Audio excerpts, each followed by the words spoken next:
députés pour ñu dem càmbar article L29 L30. Proposition de loi lu ko wuutaleeg projet de loi bii gouvernement lu jóge bii ay députés ñoo ko def. ñu jël proposition de loi bi jàllale ko en procédure d'urgence ba fekk bañ koy def aussi jalgati lu règlement intérieur wax. Parce que la procédure d'urgence président de la République mën na ko demander. Ça c'est vrai. Mais quand les députés la demandent c'est l'Assemblée qui la décide. Alors que fii dañoo dem jël procédure d'urgence bi nee nañ commission bi moo ko décider. Donc mu nekk une violation de la loi. Donc mu nekk noonu. Maintenant ñuy voter loi bi am na ay actes politiques waa coalition Diomaye président nee nañ ko retirer. muy premier acte politique boo gis.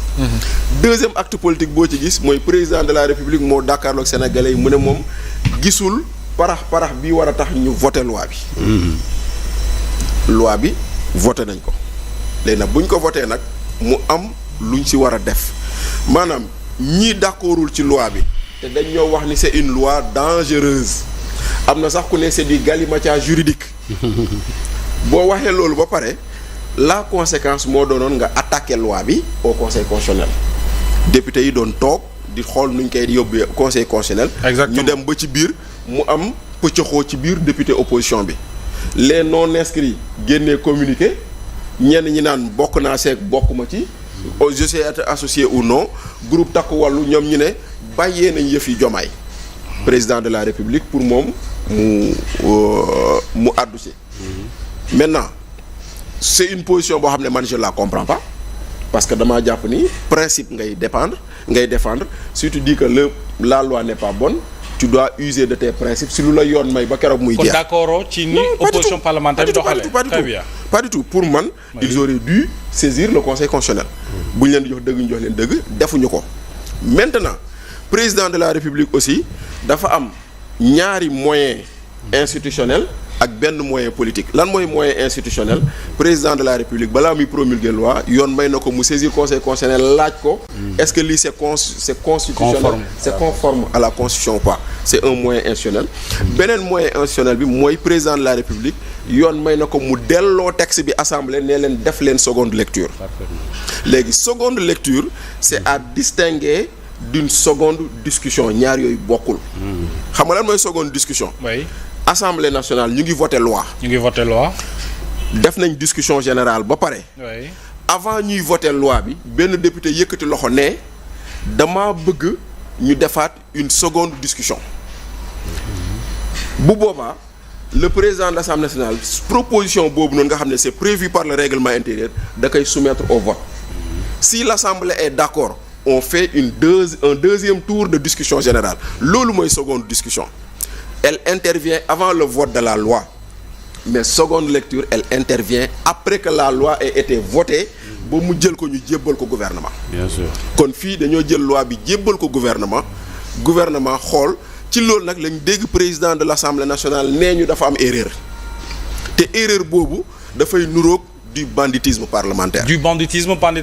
Oui. Là le texte qu'on a voté c'est pas le texte qu'on a envoyé loolu c'est une affaire de faussaire. dégguma nga ne texte bi ñu voté. du loolu la ñu yónnee. loolu waaw déggoo leen président assemblée lu mu wax. dafa am njuumte juum nañu. woo nañ service législatif secrétariat général xamal nañ ko man sax waxtaan naa ci ak président de la république ba ñee nañ léegi le texte day mais dañuy yónnee waa texte bi mais maintenant finalement ñaari texte ya fa taxaw mais boo yoree ñaari texte yoo xam ne c'est pas le même contenu méngoowul le président a raison de dire delloowaat leen ko. Donc voilà ce qui nous arrive. li moo xew. Aujourd'hui le président demande une seconde lecture. Du projet. Maintenant bu boobaa nag dañ xam maintenant. Seconde lecture lan lay engendrer. Waaw. Il y a une conséquence politique mooy maanaam c'est le désaveu du texte. C'est le désaveu du Parlement loolu ngay njëkk a wax benn. Maintenant deuxième seconde lecture bu amee bu boobaa dañoo ne il faut une majorité qualifiée. Pas des présents mais de l'Assemblée. Majorité qualifiée mooy texte bi pour ñu mën koo adopter il faut que bu ñu koy voté waat 99 députés voté ko. En soi c'est pas un problème Pastef à 130 députés. Bien sûr. Mais bu loolu amul le texte ne passe pas bu texte bi jàllee opposition amaat na tam une possibilité une autre occasion de saisir le conseil constitutionnel bu ci d'accordul président de la république am na occasion moom tamit saisir conseil constitutionnel bu ci d'accordul président de la république am na possibilité de ne pas promulguer mais man ci lu ma jàpp damaa jàpp ni président il joue avec la montre il joue avec le temps ndaxte tey nous sommes le 8 mai le 30 juin session bi day jeex. oui. te session bi bu jeexee fu mu toll nii dafa mel ni daa bëgg a pousse affaire yi ba proposition de loi bi du jàll ci diggante bi discussion yu mu nar ci projet de loi beeg yu mu àndal ñu kii parce que président ne woon na projet bi bu jàllee projet de loi bi da koy effacer wax nañu loolu n'est-ce pas. kon moom lu mu bëggoon da koy. mais il joue sur le temps. pour essayer de gagner du temps. en usant de ses prérogatives maintenant nag lii mooy lu xew voilà le décor. c'est ça mooy le décor alors njàngat li ñu lay taaye ko lu am solo la alors Ibrahima une telle situation yow en tant que membre de la coalition Diomaye ban analyse nga ciy def.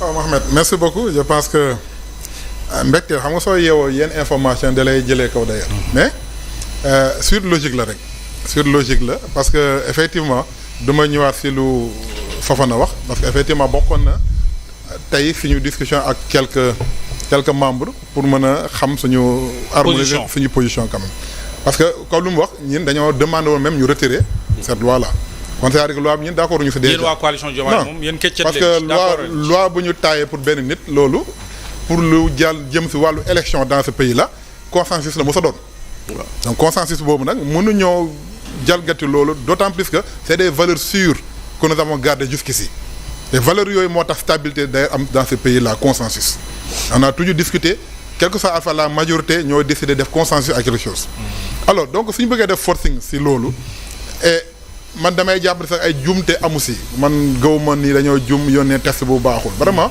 kooku man mënuma gëm loolu xeetu tayeef la non bu ñu la déggee on parle de la deuxième institution du pays quand même oui l'Assemblée nationale quand même réew mi du fawukaay Mohamed Assemblée nationale c'est-à-dire que mooy deuxième institution dans ce pays là yooyu wax ni sax dañoo juum c'est une catastrophe la. ah waaw non catastrophe la. xam nga tey jii dañoo dem ba sénégalais yi xamatuñu sax la mooy valeur assemblée nationale concrètement parlant parce que ñi ngi waxtaan jàpp ne affaire politique la alors que yow dès l'instant yow nga toog ci perchoir bi kooku romb nga ay nekk militant wala sympathisant yow yaay représenté deuxième personnalité de ce pays là.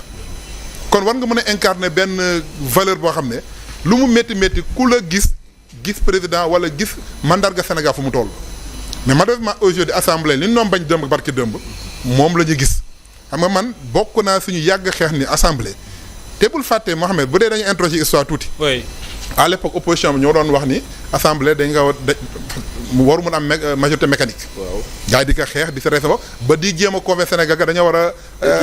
équilibrer les choses. mais pourtant loolu ñu doon wax mais c'est pas ça qui s'est passé tey gi gis nañu Pastef mooy majorité mais majorité mécanique la ba tey parce que lu nekk askan bi ak coono askan bi pour man député Pastef député leneen ils sont des députés du peuple sénégalais peuple boobu nag romb na ay histoire de Pastef ak des histoires de président da leen jox pour que ñoom ñu toogal ñu ci pencum ndaw réew mi di saytu loo xam ne ëllëg du ñu gàllankoor suñuy njaboot kon suñu bëggee jël loi parlementaire pour man sa maîtriser wu ñu ko d'abord pour commencer parce que soo maîtriser yenn loi parlementaire yi yenn débat yi doo si dugg mais da ngay gis ni finalement dañuy tâtonner et indi waxu politique foo xam ne réew mu soxloo ko donc évidemment si le président de la République jël encore delloo leen ko pour relecture mais forcément logique président tey gi mooy projet de loi yu mu teg mais yooyu mooy continuer man damaa jàpp ni lële def nañu recours opposition ou pas comme lu ko Fofana waxee man ne waa ne mais lu la yoon may jëlal faut pas que nga